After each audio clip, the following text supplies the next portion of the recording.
Hi everyone, welcome to this session today. This is another episode of Dr. Linda Show, and today we are going to be discussing how entrepreneurs can create content that connects. And with me is Mikey, who has a production company, and she has come in to share great insights with us. Over to you, please introduce yourself. Hi, everyone. My name is McKie Richards, and I'm the owner and CEO of McKie Rich Productions. We're a production house based in Toronto, but we serve the GTA, and we specialize in photography, videography, graphic designing, and print media. So we're kind of a one stop shop for all of your production needs. Okay, great. Well, for people that are watching, I have a lot of questions that I'm going to be asking Mickey today, and she will share her opinion. If along the line you have questions, please feel free to drop it as a comment. Towards the end, I'll pick some of those questions and ask her. So if you watch to the end or listen to the end, you have the opportunity for your question to be answered. And if you are listening and maybe watching this as a replay or listening to us on Spotify, just listen to the end so that you see the questions that other people asked and the answers that she gave. So we'll get right into it, okay? Um, Mickey, could you tell us more about your background before you started your production company? Yeah, sure. So I come from an artistic background. I studied broadcasting and film at Centennial College. And originally, I wanted to get into music video production. And of course, life and I ended up taking a different direction into fine arts and photography. So that was my passion. I've always had a camera in hand, whether it be a phone or a tablet. When I got more established, purchased my first camera, and I've always been capturing. So in 2018 was when I officially decided to register my business and take it seriously on a full-time basis. At that time, I was working in accounting, and it was a big corporation. And like most of us, most entrepreneurs, we don't always feel valued at our 9 to 5 jobs. And that was my case. The company went bankrupt, and then that actually pushed me and forced me into entrepreneurship. And that's what I've been doing since 2018. Awesome. So, what made you realize that visual storytelling will be your life work? At what point? What was the spark? I think it's just that natural passion. I feel like with any entrepreneur, the first step to entrepreneurship and business ownership is having a passion for whatever it is that you're getting into. I find if the passion is not there, you will quickly get burned out or find yourself jumping around from different careers or different things that you may be good at. Um, but it's best to kind of hone in on one skill and then kind of develop it and expand it from there. So for me, I always knew that it was going to be something in the arts, whether that be fine arts, whether that be drawing, photography, um, dance. Like I always knew that it was going to be something within the arts. But over the years, I've done a lot of growing with my business. And of course, when we first start out, you don't know everything. So it is a personal journey as well as a business journey. I see. So you come up with this idea that you are going to create this company. What could you walk us through, like that process of turning it from an idea to an actual business? The first step is having a business plan, literally pen to paper, writing down what it is that you want to do, how you see your company facing, customers. How do you want customers to view your company? Everything from having a logo when you first start out, having a website. When I first started, we were doing business cards. Now we've developed into a digital age. But yeah, having a business plan. So that could be, your 1 year business plan. your 5-year business plan, your 10-year business plan, and kind of have everything out on paper so you can hold yourself accountable along the journey. And if you need to pivot or change your business strategy, you kind of already have a set blueprint. Mm. And yeah, when you be open to criticism and be open to receiving, information, whether that be from a mentor. I had a mentor when I first started out, because I knew nothing. I had no idea how to run a business. And as a business owner, you end up wearing a lot of hats at the beginning. You're the delivery person, you're the driver, you're the accountant, you're the social media strategist, you're the graphic designer, you're the photographer. So there's so many different hats that we wear as entrepreneurs. So having some guide, having a mentor, or other people that you draw inspiration from was a big key for me.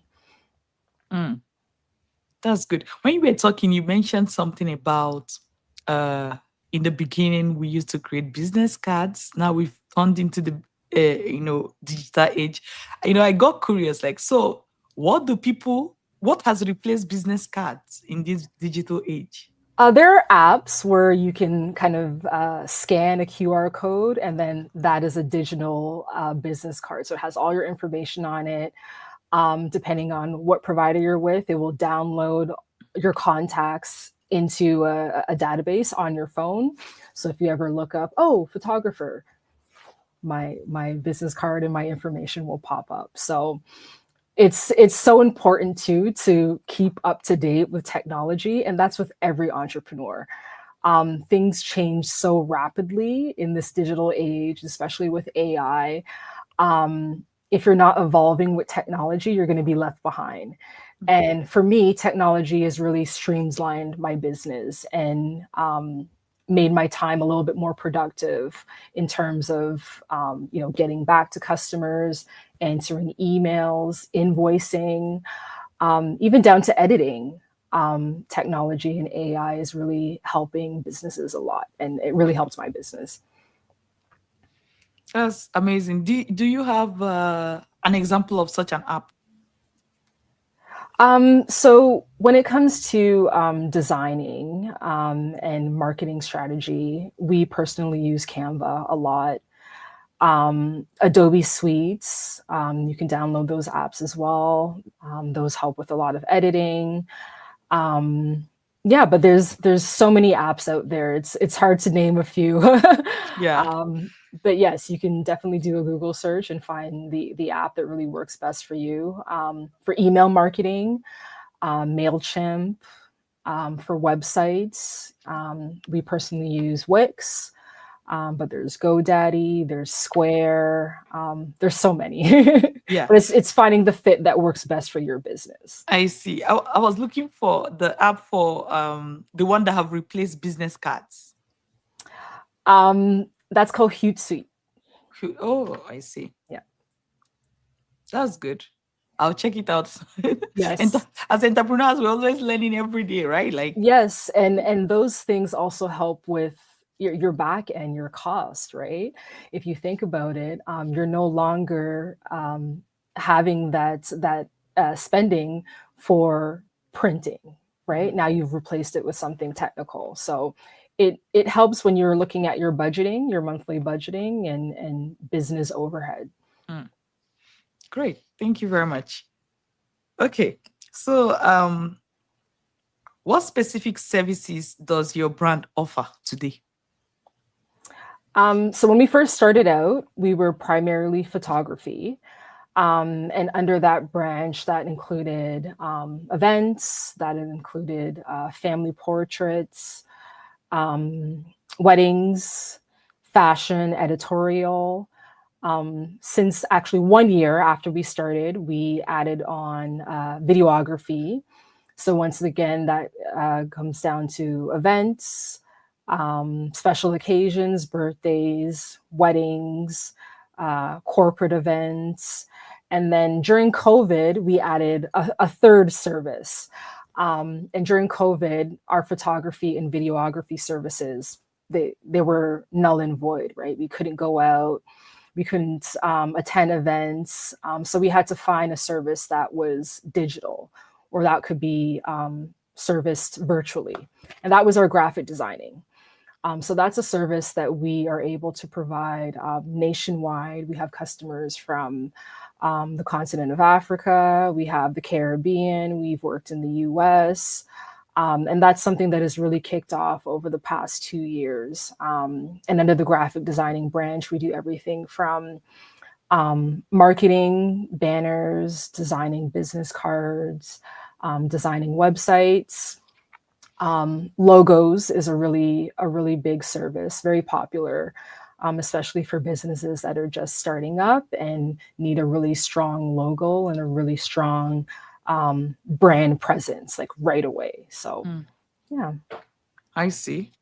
Um, okay. I think the next question I have will be for us to even understand like the things that fall under say photography and videography, because you've done a great job explaining the things that fall under graphic design, right? So Mhm. under photography, what kind of services do you offer to entrepreneurs?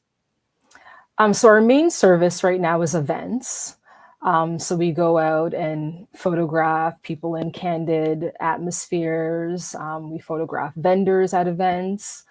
We also do photo shoots. So that's where we either take a family or an individual. We go into a studio. We have a lighting setup, and we photograph portraits. So those portraits can either be used for, hanging up on your wall, or sometimes they're for print magazines like editorials. And then other times they're for portfolios. So we have a lot of models that come to us and they need headshots. We have a lot of business owners that need headshots for their website or for their business card. um, we have people that come to us for product photography. So anyone that has a physical product, we can take pictures that will go up on their website or for Shopify, for any e-commerce platform. So that's mainly our photography categories and subcategories. Yeah. What about the videography?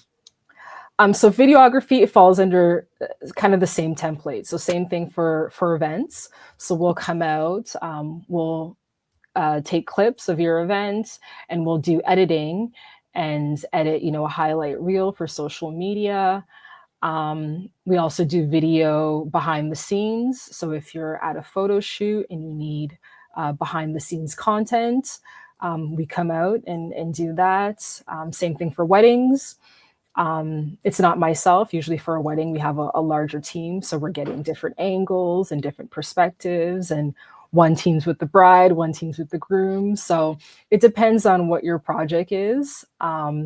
We navigate how big our team is, but we're able to provide a service for all sorts of events. I see. So, what geographical area do you serve? Because I know that, maybe for things like coming out to events, uh, that require you to be there physically, right? So, what geographical area do you serve, and do you travel to other locations? Yeah. So we mainly serve the GTA, so the Greater Toronto area. But we're able to travel, all over Ontario. And if the project works within our niche, we're able to travel, to Montreal, Quebec. So yeah, so those are our main areas right now. I see. Do you offer any service or product virtually or online? Online. So on our website, we have coaching.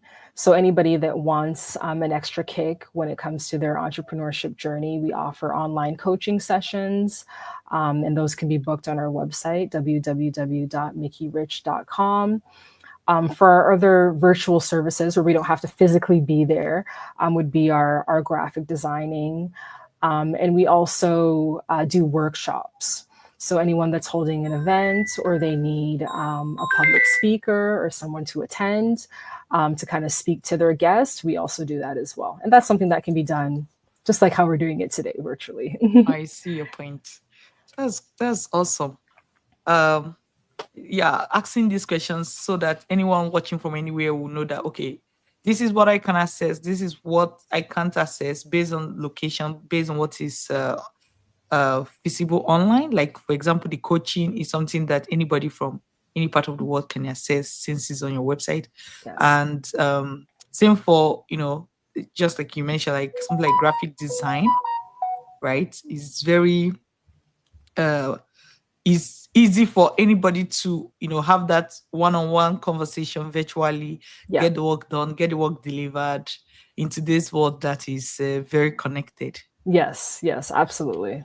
Sure. Okay, so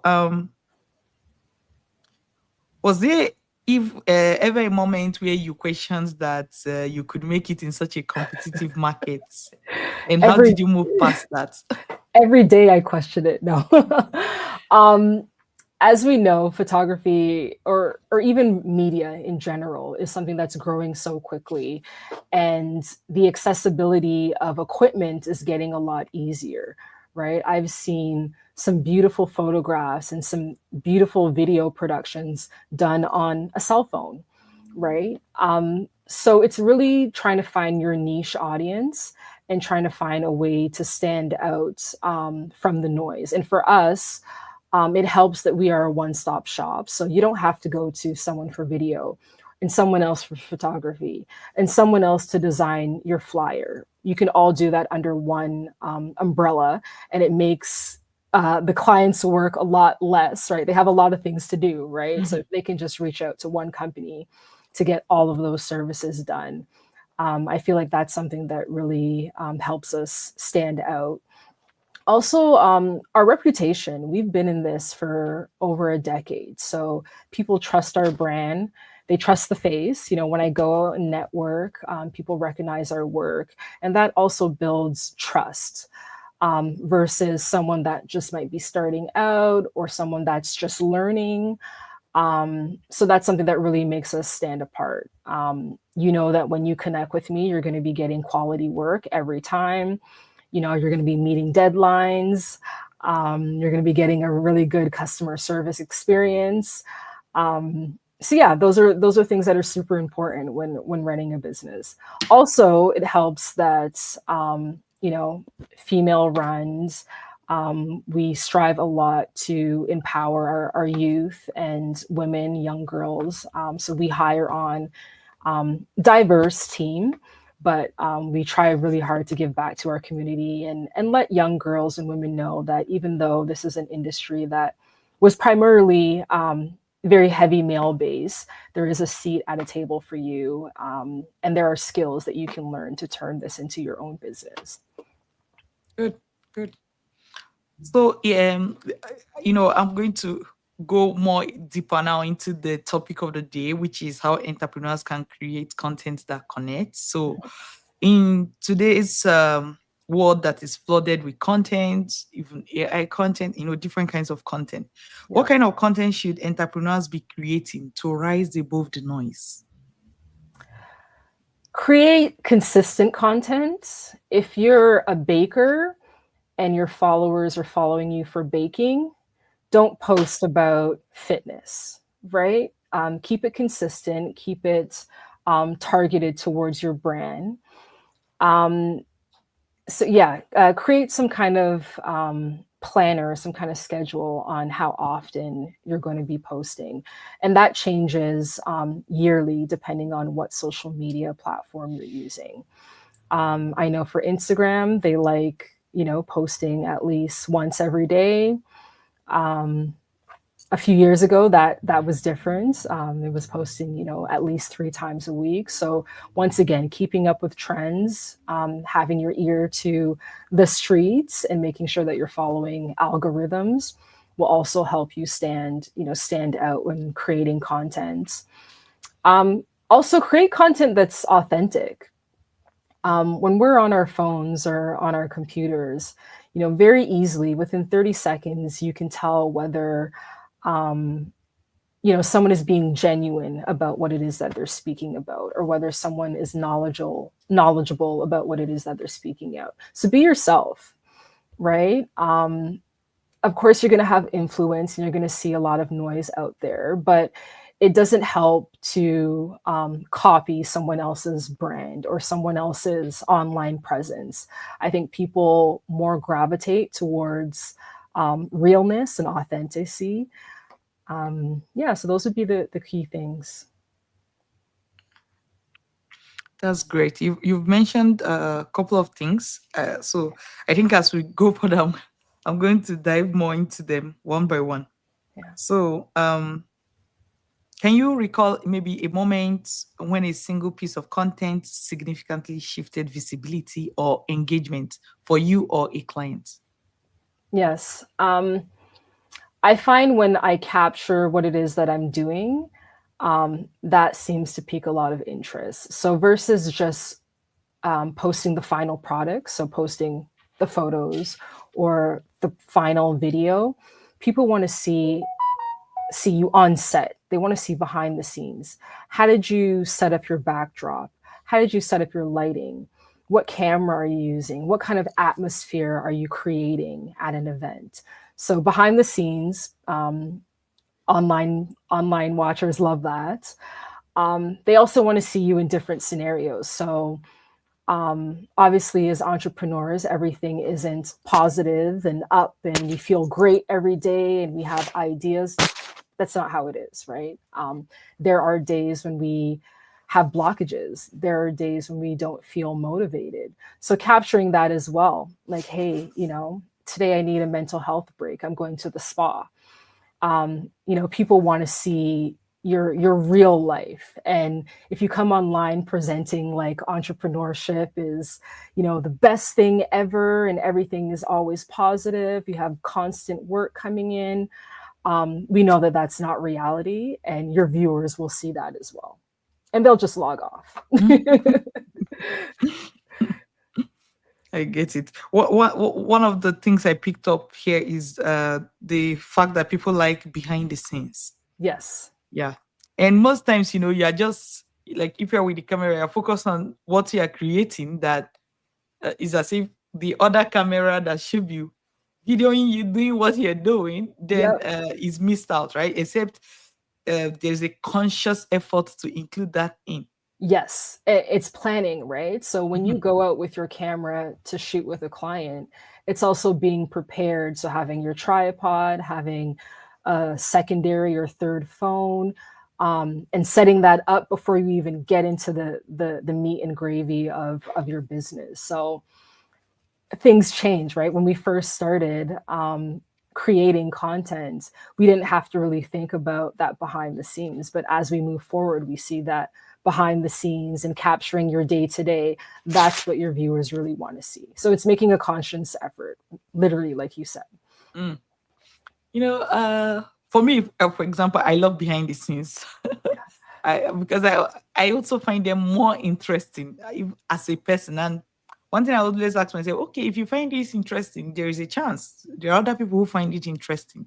And Exactly. sometimes when you look at the behind the scene, it's more interesting than the actual Finished the, products. the finished product. I'm Yeah. telling you, like, Yeah. Because yeah. there's so much information that you can get from behind the scenes, right? You can um, I feel atmosphere and customer service is a big thing. So how do I engage with my clients? Are we smiling? Are we laughing? Or is it just very serious? Click, Mm, and then we're out, right? mhm. It's an entire experience. So people really want to see that. How do talking about planning, because I would like us to unpack that. Sometimes when you say planning, it's like, okay, what am I going to plan? Yeah. So what steps can an entrepreneur take to ensure they get behind the scenes photos, videos of whatever they are trying to maybe even photograph or report on or post online? Right. So for me, when I first started, I literally took out a calendar and I said, okay, what's the year look like? So I know wedding season is from July to August. So I know if I get a booking between that time, my posts, I need to be doing wedding posts from July to August. Okay, for school photography, I know that school starts September to December, am I right? Anyone with kids? September to December. So I know that I need to be engaging with school photography and make a plan that I'm going to be posting, 3 times a week or every day about this specific subject matter. If I know that the summer is approaching and we have a lot of outdoor events, I'm going to be posting during the summer about outdoor events. In the wintertime, when we're all inside, and this depends on your location, right? We're here in Canada. In the wintertime, I'm not going to be posting about outdoor photography sessions because that doesn't make sense for my geographical location, right? We're all going to be inside for the winter. So now maybe I want to shift it to in studio, indoor photo sessions. So I'll be posting in that way. So it's really having a plan and looking at where you are in the world and what's happening in your area and the planning accordingly. I get. Okay, so let me rephrase this question maybe the way I asked it. Like, so an entrepreneur wants to post behind the scene photos, Mhm. and we say, oh, it takes planning. My question is,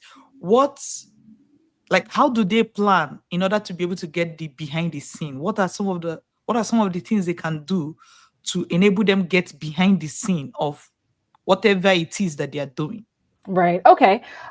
So if it's just yourself on set, making sure that you have the right equipment. So a tripod will help you, get really stable, really clean shots where you don't have to be holding the camera. Having a secondary camera or a secondary phone that you can just prop up, press record, and capture all of that content. Space is always an issue. So maybe having an extra card or extra memory on your phone that's specifically for your content. So everything is organized. And when you're ready to go into editing, you don't have to be switching from your phone to a laptop to someone else's phone to get content. So just being organized before you hit the road. If you have an assistant or have a secondary person on set, just asking them to record behind the scenes or telling them, hey, I want to capture this model walking through the door. So just having that kind of planning and those kind of conversations before you actually start your work. Thank you very Yeah. much. So I hear the tripod, like if you're alone, second phone, then an assistant or a team member who can also help with that. Yeah. Or Yeah. even outsource as well, right? Like Yes.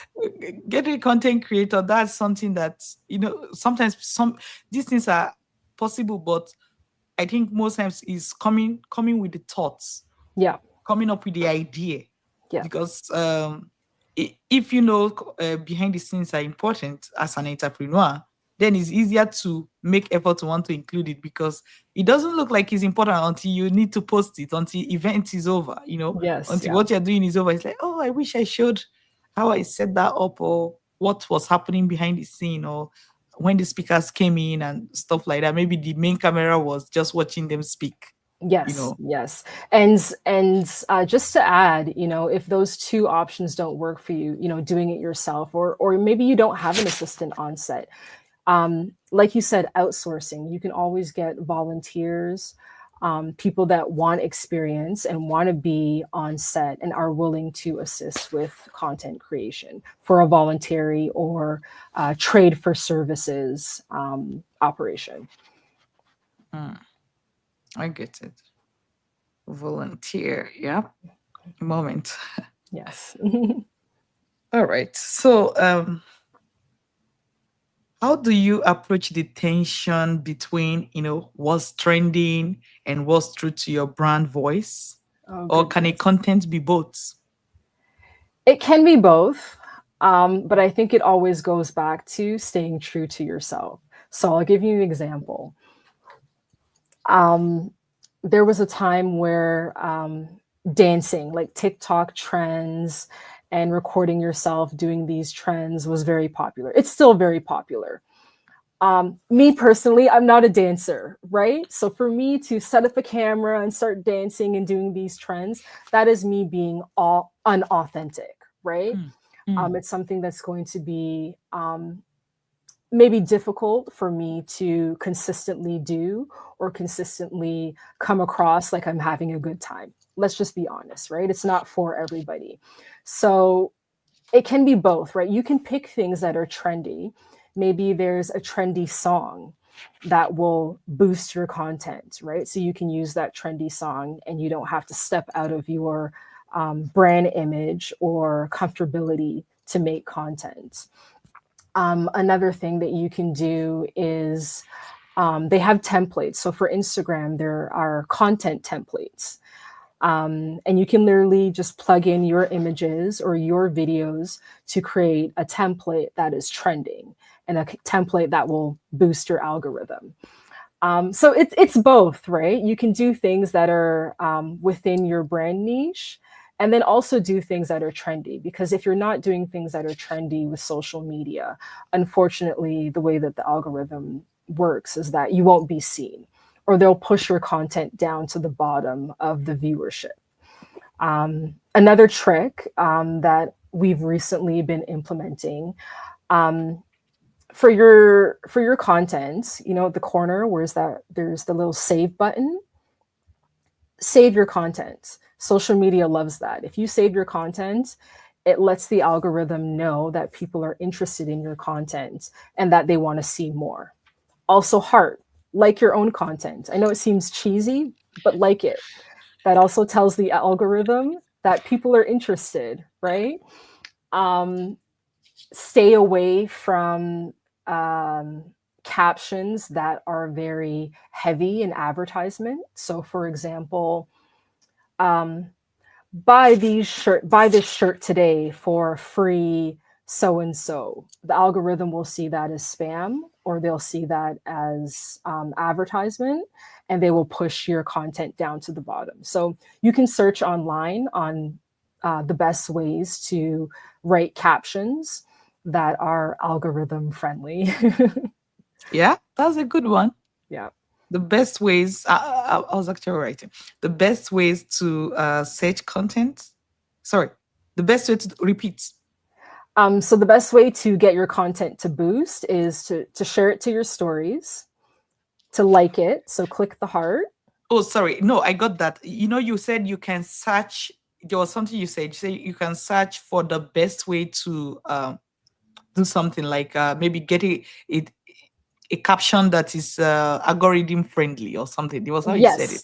Yes. So there are keywords and topics to stay away from when writing up captions. So you can just do a chat GPT or a Google search on um, phrases to stay away from to boost your algorithm.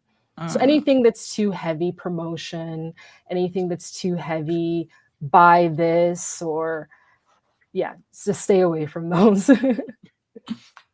Okay, that's good.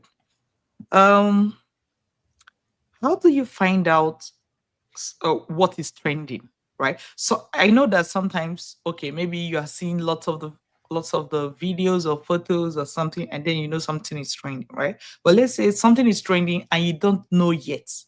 How do you? Is there a methodological way to find out?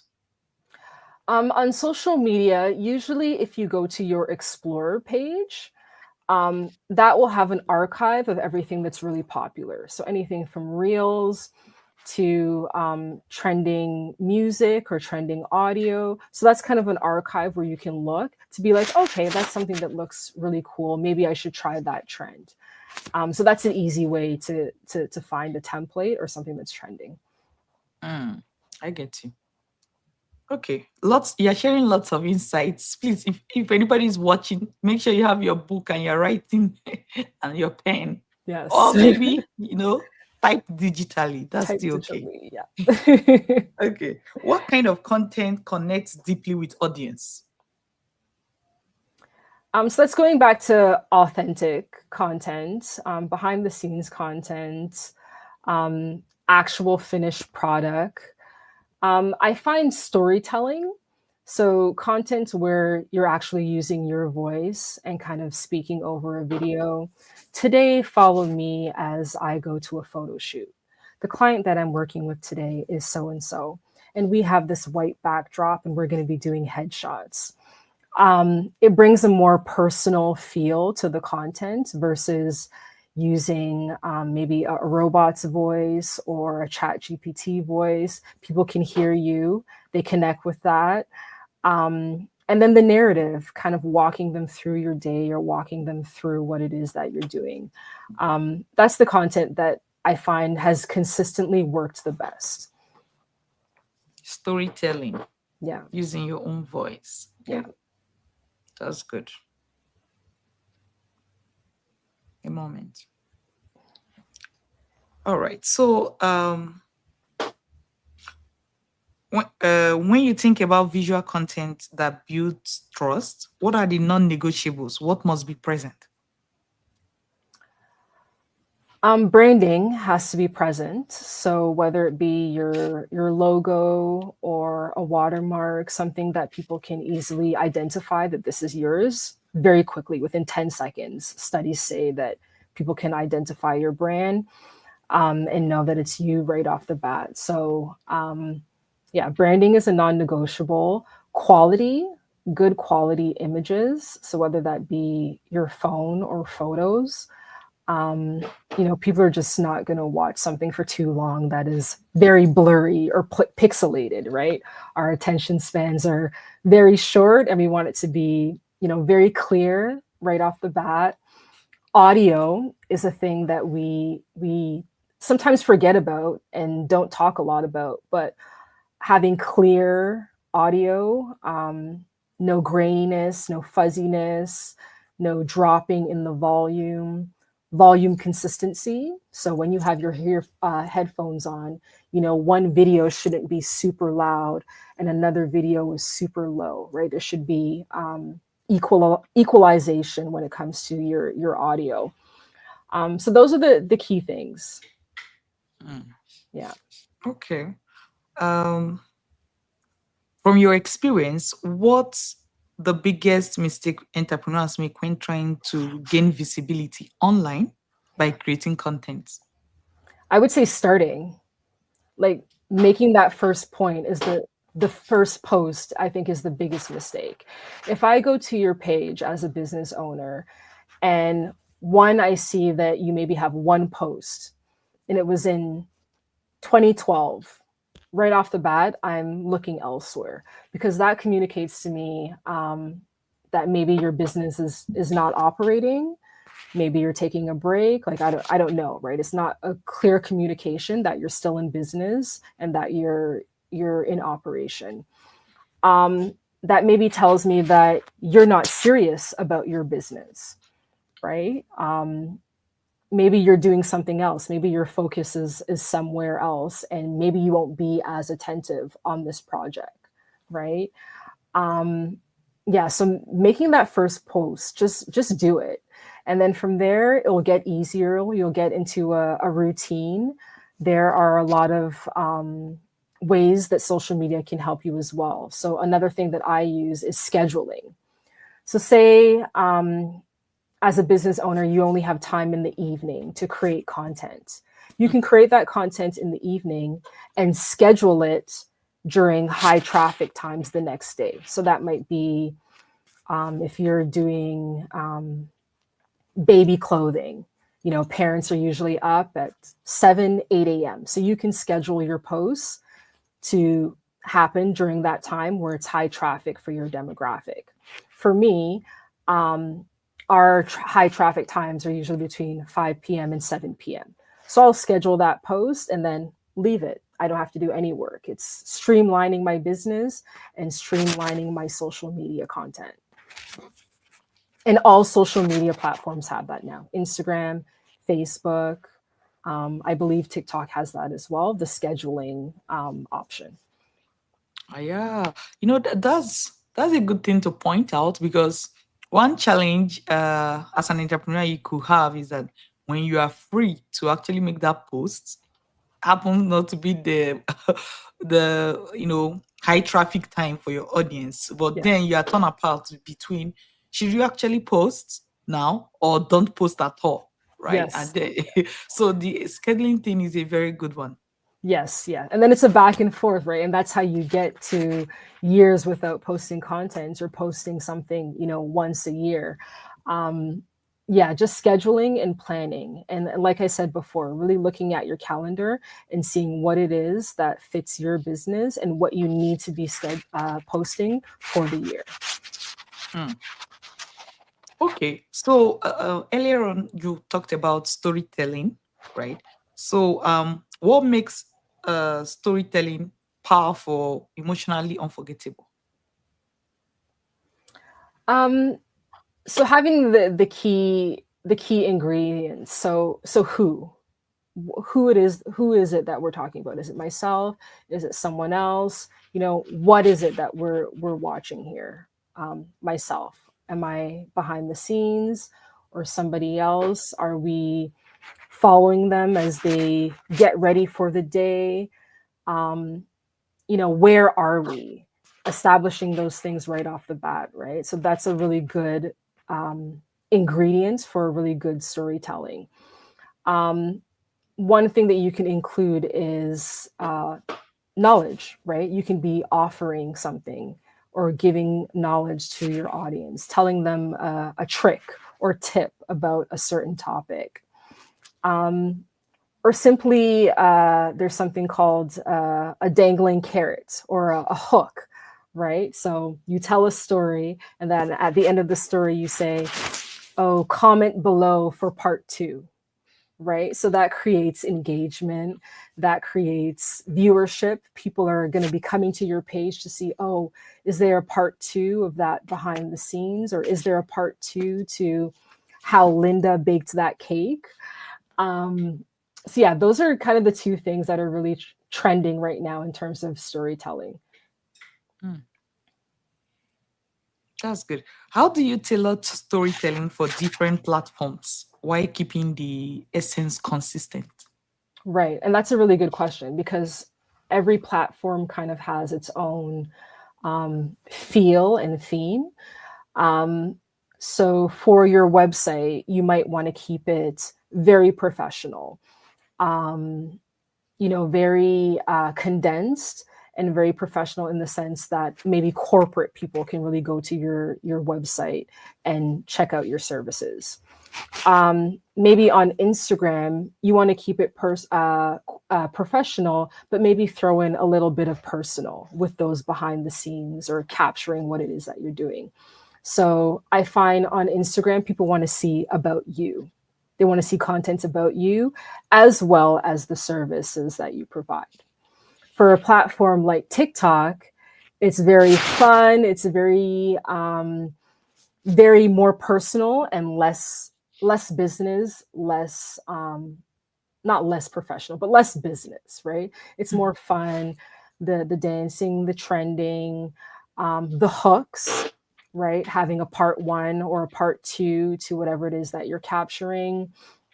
Facebook, we don't talk about Facebook a lot, but there's a huge audience on Facebook that's it's changing, right? It is personal, it is business, but it's a lot more so for networking. So if you want to reach out to other business owners or people to help create content, Facebook I find is the place to really go and make those connections.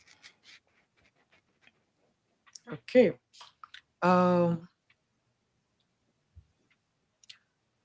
you have talked about this a bit before, but that was not like the main question. So now I'm shining light on it because I also think that's something that is very important. Mhm. So a lot of time we'll be like, okay, create content that is authentic to you.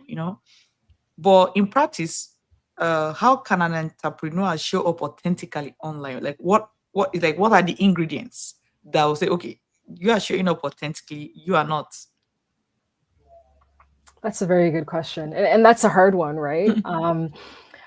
I think about it almost as documenting your life. So when you first start out, be real with your audience. Hey, I'm just starting this business. You guys check me out. Don't project that maybe this is something that you've been doing a really long time or you're an expertise, because once again, people will read through that. And you're really trying hard to build that trust with your audience. Um, yeah, capturing your day to day, capturing what it is that you're doing. Maybe you might have made a mistake. That's authentic, right? That's real. That's something that we all experience. Even as business owners, we make mistakes. Capture that and show that to your audience. Um, and I think a lot of people are afraid that when they're authentic, one, judgment, people are going to judge them, or two, if you let people know that you're making mistakes or that you maybe did something incorrect, people won't trust your brand. And I think it's the actual opposite, right? If you think about our day-to-day lives, when we go to McDonald's and Tim Hortons, they mess up our orders all the time, right? The smallest little thing, they mess up our orders, but we still go back, right? It isn't enough for us to not support that business. And I think it's the same with entrepreneurship. Um, People will give you grace depending on what the mistake or what the error is. So don't be afraid to let your audience know that, hey, maybe this is something that I'm struggling with. You guys, let me know what you think about this logo that just got submitted. Do you like logo A, B, C, or D? That makes your viewers feel engaged in your content and makes them feel like their opinion matters, which it does, right? At the end of the day, you're providing a service for them, so you want to get feedback from them. You want to see what it is that they like. Literally, ask your audience, "Hey, did you guys like this video? What do you guys want to see? Do you want to see more videos of how I made this garment?" So build that relationship with your audience. Mm. Okay, so what role do color and design play in shaping maybe emotional connection with a brand? Yeah, that's extremely important. And that's something that should be done before you even pick up a camera to start doing content. In your business plan, your 1 year, 5 year, 10-year business plan, do research on color psychology. So there are different colors that create a mood or feel. If you notice, um, film or movies or television, YouTube, they use red, right? Um, who else uses red? YouTube uses red. Netflix uses red. Um, so there are a lot of different colors that create different feelings and feels. If you're doing wellness or anything to do with health, they stay with colors that are make you feel good, right? The yellows, the greens, plants, the purples. These are calming colors, right? If you're doing anything that's associated with community or outreach or anything where you're gathering people, they tend to use a plethora of colors, and a plethora of colors represent inclusion, right? So they might have, a red, green, yellow, blue, and that just sends a message that we are inclusive and that we serve, a large demographic. So yeah, really do that market research and find out what colors are right for your business and be consistent with that when you're posting online. Use those colors with your backgrounds, use them with your fonts, use them with, your backgrounds like this. Our theme, is the purples or dark tones. So we use that all the time. With what you wear, you are a walking brand. So represent your brand even with the clothes that you wear. So yeah, it's just being consistent with those themes and using them along all platforms. Mm, very insightful. Okay, so what advice would you give to an entrepreneur who feels their story is too ordinary to share online? There's no such thing. Mm. There's no such thing as an ordinary story. Everyone can connect with something that you're saying. right? Whether it be to blockages, creative blockages, everyone can relate to that. Whether that be needing a break from entrepreneurship, everyone can relate to that.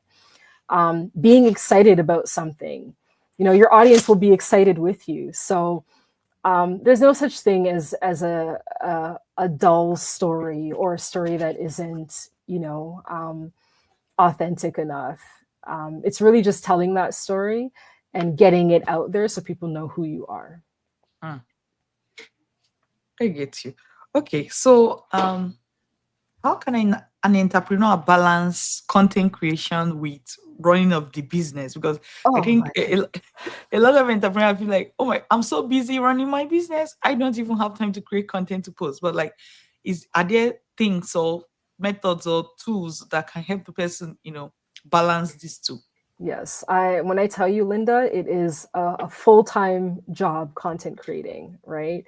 Um, but the best way to do it, especially those that are maybe they have a 9 to 5 job and entrepreneurship is something that they're doing on the side, finding the time that your downtime. So, what hours of the week, or maybe it's your weekend, finding what times are um, free times that you'll be able to do content creating.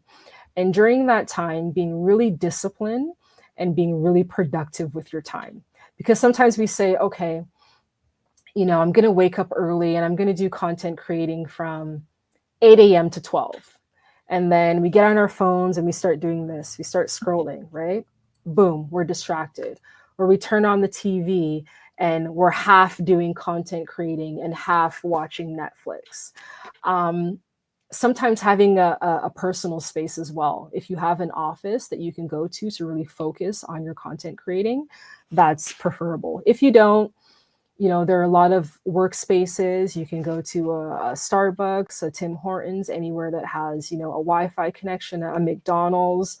And you can also rent co-working spaces where you can really focus on your content and make the most of your time.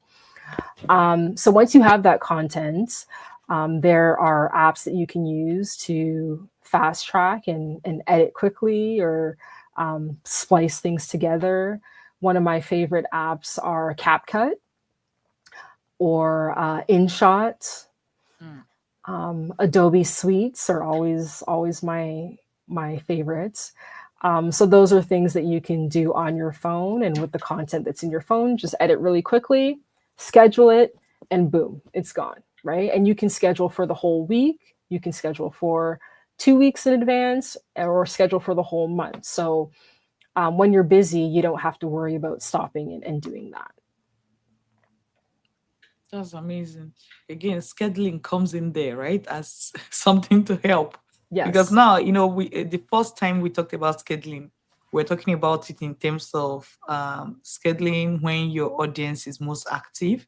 But then we also seeing scheduling here as something that can, help you plan content for a week, for a month, for 2 weeks. Yeah.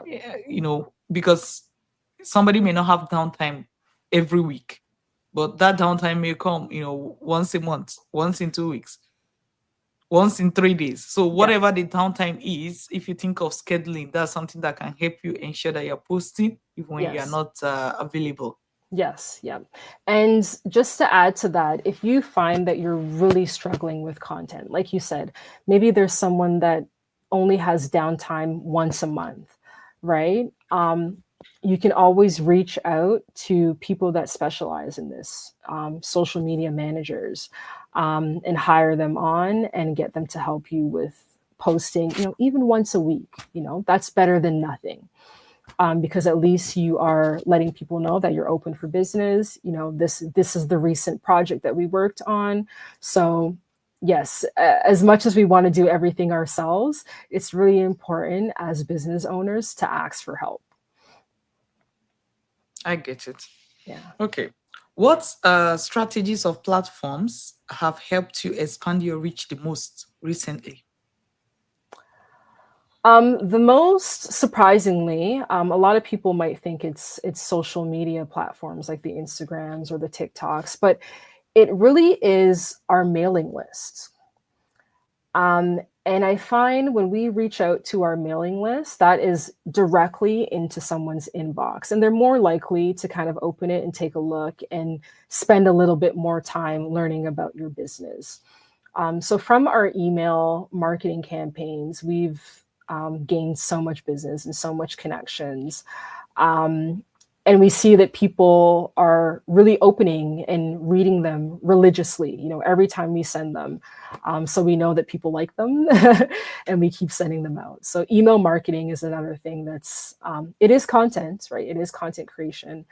The same things that you're using on your Instagram or your YouTube channel, you can also send those things in email marketing campaigns.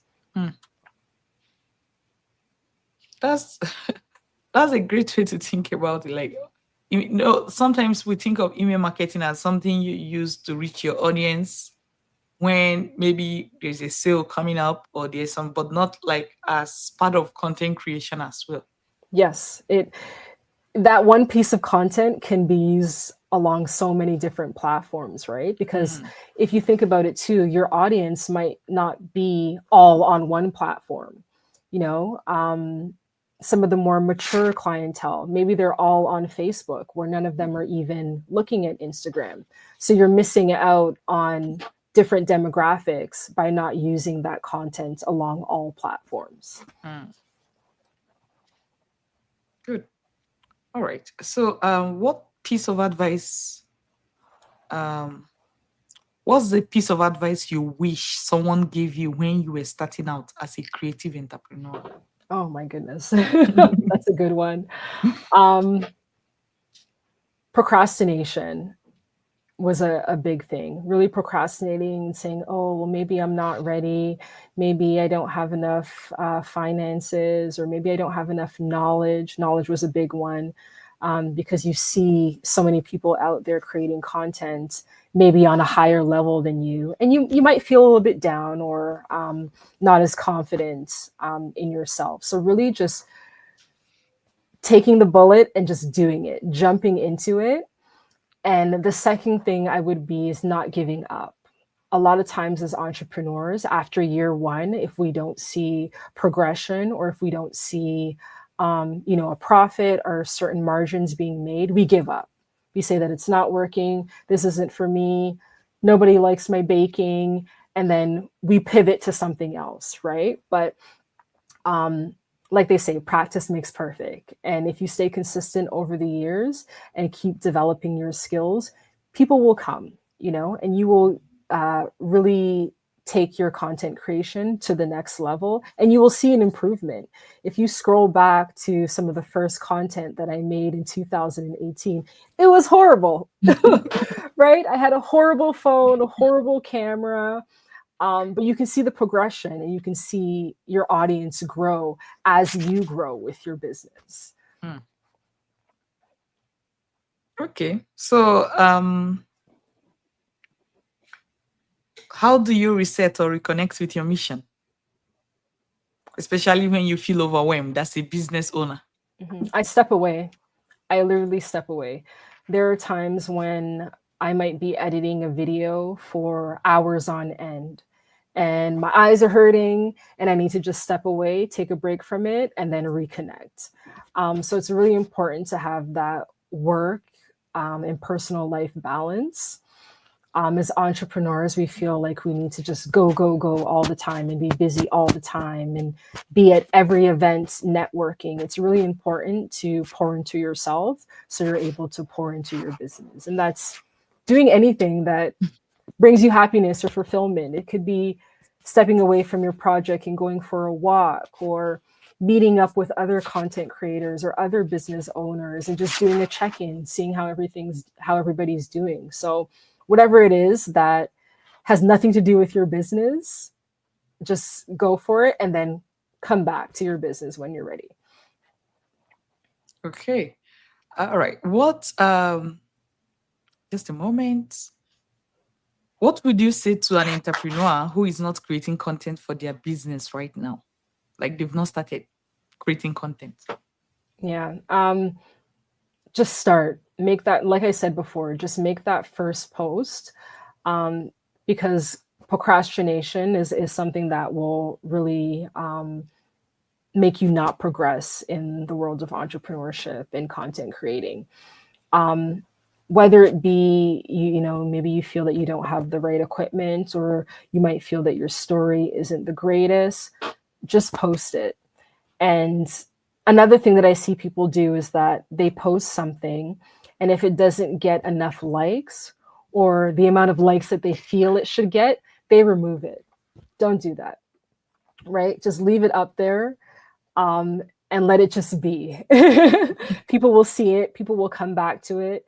As you gain new followers, they will scroll through all of your stuff and go back to when I first started, 2018, and take a look at that content, right? So it's hard not to say, but don't watch the likes, don't do it for the likes. Do it for the love of your craft and the love of content creating. Okay. I have like two other questions, but before Okay. I ask that, I'll say, what's the one question you wish that I asked you, but I have not asked you yet? Oh goodness. I feel like you've covered all. You've asked some pretty good questions, some questions that I haven't been asked before.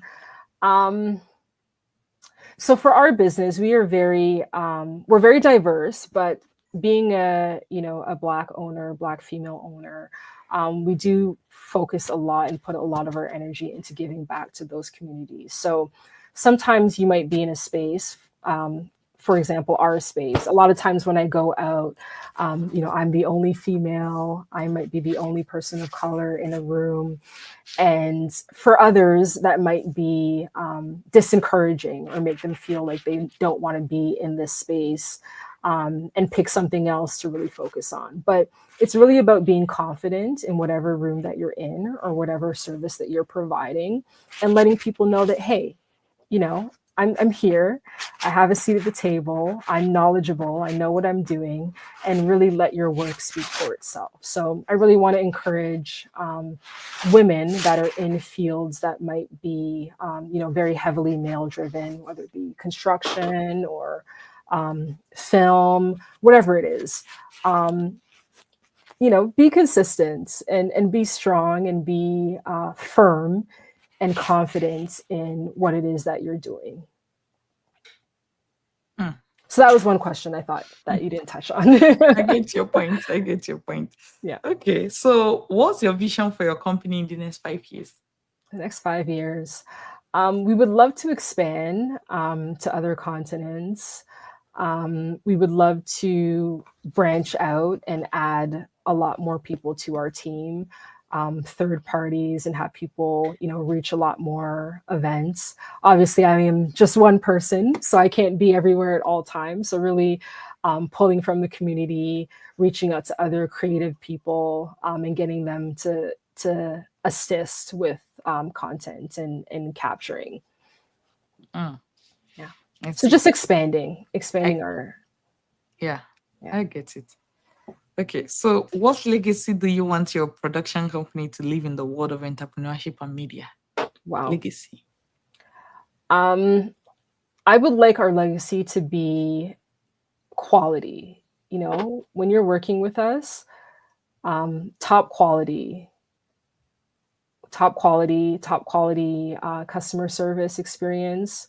A lot of people tend to come back to us just because of the way that we made them feel during a project, or how we helped them get through, a troublesome project, and they really needed our content or services. So other than the final product, I want us to be remembered for how we made people feel. Wow. Thank you very much, for sharing lots of insights with us. I myself have taken a lot away, and I believe anybody listening will have done the same because of the nuggets you kept sharing and sprinkling along the way. Yeah, so So, thank you. yeah, thank you so much. And we have come to the end of the interview. Yeah. And for those watching, thank you very much for joining. See you at the next episode. Okay, bye bye.